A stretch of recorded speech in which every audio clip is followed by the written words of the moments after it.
5 వరుస ఓటముల తర్వాత Chennai super Kings విజయాన్ని సాధించింది. దూబే, ధోని కీలక ప్రదర్శనతో లక్నోపై 5 వికెట్ల తేడాతో గెలిచింది.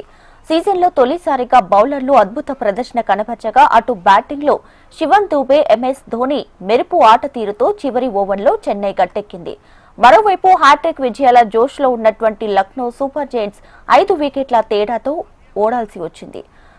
ఇక 3 ఏళ్లుగా చెన్నై జట్టుతోనే ఉంటున్న ఆంధ్ర క్రికెటర్ షేక్ రషీద్ అరంగేట్రంలోనే రాణించాడు. ఈ మ్యాచ్లో ముందుగా బ్యాటింగ్ కి దిగిన లక్నో 20 ఓవర్లలో 7 వికెట్లకు 166 పరుగులు చేసింది. రిషబ్ పంత్ 63, మిచెల్ మార్ష్ 30 రన్స్తో రాణించారు. జడేజా 10 రన్లకు 2 వికెట్లు దక్కాయి. ఆ తర్వాత ఛేదన్లో చెన్నై 19 ఓవర్లలో 5 వికెట్లకు 168 పరుగులు చేసి గెలిచింది. ప్లేయర్ ఆఫ్ ది మ్యాచ్ గా ధోని నిలిచాడు.